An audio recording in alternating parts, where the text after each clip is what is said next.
बिस्मिल्लाहिर्रहमानिर्रहीम। अस्सलाम वालेकुम। हज़रत मूसा अलैहिस्सलाम और शैतान का वाक़या।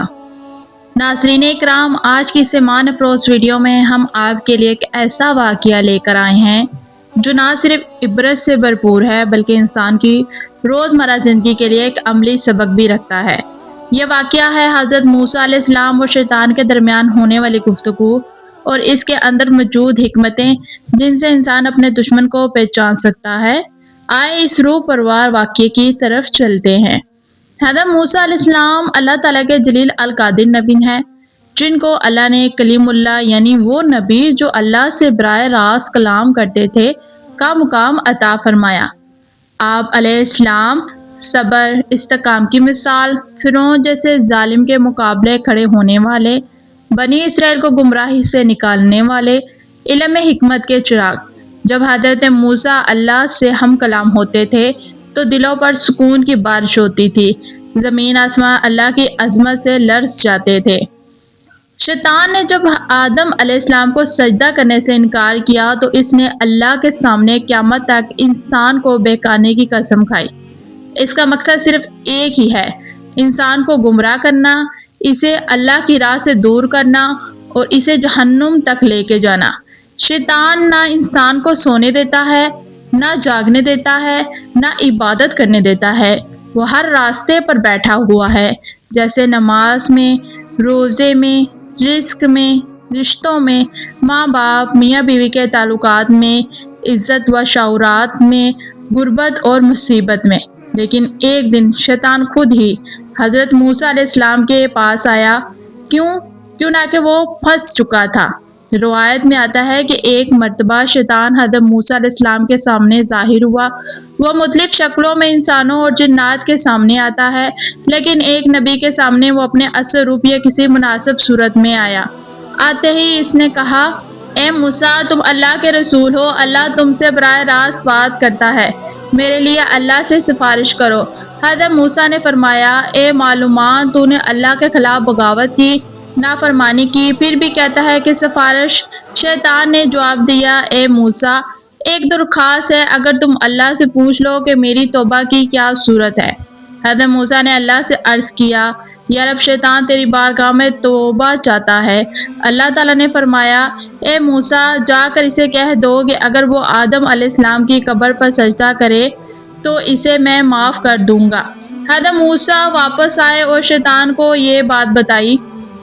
ये बात सुनते ही शैतान चीख कर बोला, मैंने आदम को जिंदा हालत में सजदा न किया, क्या अब मैं इसे मरने के बाद सजदा करूंगा? हरगिज़ नहीं। और यह कहकर वो गुरूर में भर गया। यहाँ एक बात बहुत बड़ा सबक है, शैतान की तौबा नहीं हो सकती, क्यों ना कि वो अना की गिरफ्त में है। वो हक को जान कर भी नहीं मानता, वो अपनी गलती पर कभी नदाम नहीं होता। यही कैफियत इंसान पर भी आती है जब वो दिल सख्त कर ले। हज़रत मूसा अलैहिस्सलाम ने शैतान से फरमाया, ए इब्लीस, मुझे बता, इंसान के करीब किस तरह आते हो, इसे कैसे बेकाते हो? शैतान ने कहा, ए मूसा, जब तक इंसान के अंदर ये तीन चीज़ें मौजूद रहेंगी मैं इसे आसानी से काबू कर लूँगा। गुस्सा, जब इंसान गुस्से में हो जाता है तो वह समझ से खाली हो जाता है, मैं इस पर काबू पा लेता हूँ, इसे लड़वाता हूँ, नफरत दिलवाता हूँ, फैसले गलत करवाता हूँ और रिश्तों को तोड़ देता हूँ। लालच, जो शख्स माल, दौलत, शोहरत और दुनिया की ख्वाहिश में अंधा हो जाए, मैं इसे हराम की तरफ ले जाता हूँ। हसद, इंसान दूसरों की नेमत और कामयाबी पर जलता है, मैं इसके दिल में आग लगा देता हूँ और वह खुद अपने अमाल बर्बाद कर देता है। शैतान के धोखे, शैतान खुद बताता है। हज़रत मूसा अलैहिस्सलाम ने फरमाया, ए शैतान, इंसान को किस वक्त सबसे ज़्यादा नुकसान पहुंचाते हो? शैतान ने कहा, सोने से पहले। मैं इसे कहता हूँ कि अभी दुआ न मांगना, थका हुआ हूँ, बाद में पढ़ लेना, यूँ वो बगैर दुआ किए सो जाता है। नमाज के वक्त मैं कहता हूँ कि अभी वक्त है, बाद में पढ़ लेना, यूँ वो नमाज कज़ा कर देता है। गुस्से के वक्त मैं इसके दिल में कहता हूँ, जब जवाब दो, सख्त जवाब दो, यूं घरों में आग लगती है। तन्हाई के वक्त मैं इसे बुराइयों और बेहया की तरफ खींचता हूँ, इसे वहम और खौफ और बेसुकूनी देता हूँ। شیطان نے موسیٰ سے کہا، اے موسیٰ، انسان کی پوری زندگی میں جتنی کوشش کرتا ہوں اس سے زیادہ کوشش اس کے آخری وقت میں کرتا ہوں۔ حضرت موسیٰ نے پوچھا کیوں؟ شیطان نے کہا اگر اس وقت اس کا ایمان چھین لوں تو اس کی ساری زندگی کی عبادتیں برباد ہو جاتی ہیں۔ حضرت موسیٰ علیہ السلام نے فرمایا اللہ کی پناہ مانگو، ذکر کرو، غصے سے بچو، لالچ اور حسد کا علاج کرو اور نفس کو قابو میں رکھو اور پھر شیطان کو دکتار دے۔ اس واقعے سے کئی بڑے اسباق ملتے ہیں۔ شیطان کبھی انسان کا خیر خواہ نہیں ہو سکتا، وہ علم رکھتا ہے لیکن غرور کی وجہ سے برباد ہوا۔ غصہ شیطان کا سب سے بڑا ہتھیار ہے، گھر تباہ ہوتے ہی رشتے ٹوٹ جاتے ہیں، حسد انسان کے مال کو کھا جاتا ہے، لالچ انسان کو حرام کی طرف لے جاتا ہے، ہر مال سے پہلے بسم اللہ کہنے سے شیطان کمزور ہو جاتا ہے، ذکر سے شیطان بھاگ جاتا ہے۔ ناظرین، شیطان آج بھی انسانوں کو بہکانے کے لیے اس طرح چالیں چلتا ہے، سکرین کا غلط استعمال، نماز میں سستی، رشتوں میں جھگڑے، حسد، غصہ، لالچ، دل کی بے سکونی، حرام رزق کی محبت، بے حیائی کی طرف بلاتا۔ اگر ہم حضرت موسیٰ اور شیطان کی اس گفتگو کو سمجھ لیں تو ہمارے دل میں ایمان کی روشنی بڑھ جائے گی اور زندگی میں سکون آ جائے گا۔ آخر میں اللہ تعالیٰ سے دعا ہے کہ اللہ تعالیٰ ہمیں شیطان کے وسوسوں، اس کے دھوکے، اس کی چال بازیوں سے محفوظ فرمائے، ہمارے دلوں کو پاک فرما، ہمارے ایمان کو مضبوط کر، آمین یا رب العالمین۔ اللہ پاک ہمیں بھی شیطان کے وسوسوں سے بچنے کی توفیق عطا فرمائے۔ شیطان ایک ایسی چیز ہے جو ہماری زندگی کو تباہ کر دے گا، جو ہماری آنے والی زندگی کو تباہ کر رہا ہے۔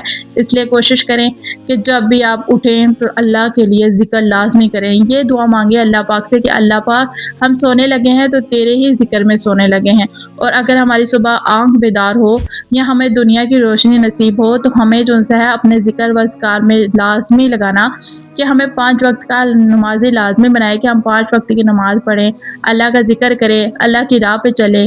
جتنا زیادہ ہم اس چیزوں میں جائیں گے اتنی ہی زیادہ ہمارے لیے آسانیاں ہوں گی۔ محترم ناظرین، ویڈیو بنانے کا مقصد یہ ہے کہ آپ اس ویڈیو سے سبق سیکھ سکیں، جو بھی آپ کی زندگی میں مشکلات آئیں، جو بھی آپ نے سیکھا، اس سے یہ ہے کہ آپ اپنی زندگی کو آسانی میں لے کر جا سکتے ہیں۔ اسلامی ویڈیو سے ہمیں کئی طرح کے اسباق ملتے ہیں، جیسے اپنی زندگی میں سکون حاصل کرنا۔ آپ نے اسلامی ویڈیو سے اپنی زندگی میں سکون حاصل کرنا سیکھنا ہے، اسلام کو اپنی زندگی میں اپنانا ہے، 5 وقت کی نماز پڑھنی ہے، روزے جب آئے روزے رکھنے ہیں، صدقہ خیرات دینا ہے، غریبوں کی مدد کرنی ہے، اپنے لہجے کو نرم رکھنا ہے، غصہ کبھی نہیں اپنی زندگی میں کرنا۔ غصہ ایک ایسی چیز ہے جو انسان سے بہت غلط فیصلے کرا دیتا ہے۔ آج گھروں کے گھر اس وجہ سے برباد ہو چکے ہیں کیونکہ غصہ دونوں انسانوں میں آ جاتا ہے۔ میاں بیوی کے رشتے میں جب دونوں انسانوں میں غصہ آ جاتا ہے تو رشتہ برباد ہو جاتا ہے، اور ایک انا انسان کو بیچ کے بیچ ہی کھا جاتی ہے۔ اس لیے انا، غصہ، حسد، ان سب چیزوں سے دور رہیں، اپنی زندگی میں آسانیاں پیدا کریں، اپنی زندگی کو آسان بنائیں، کیونکہ ہماری یہ ابدی زندگی اور جو ہماری پوری زندگی ہے وہ جنت میں ہوگی۔ اللہ پاک ہمیں جنت میں لازمی جگہ عطا فرمائے، آمین۔ محترم ناظرین، اگر آپ کو میری ویڈیو اچھی لگی ہے تو پلیز میرے چینل کو لائک اینڈ سبسکرائب لازمی کیجیے گا، اور اگر آپ میرے چینل کے اوپر نیو ہیں، پہلی دفعہ آئے ہیں، تو جانے سے پہلے میرے چینل کو لائک اینڈ سبسکرائب کرنے کے ساتھ ساتھ بیل آئیکن کو لازمی دبائیے گا، اور اگر آپ نے میرے چینل کو سبسکرائب کر لیا ہے تو آپ کو بہت زیادہ شکریہ۔ اب دے مجھے اجازت، پھر ملیں گے نئے ویڈیو میں نئے اسلامی ٹاپک کے ساتھ۔ اللہ حافظ۔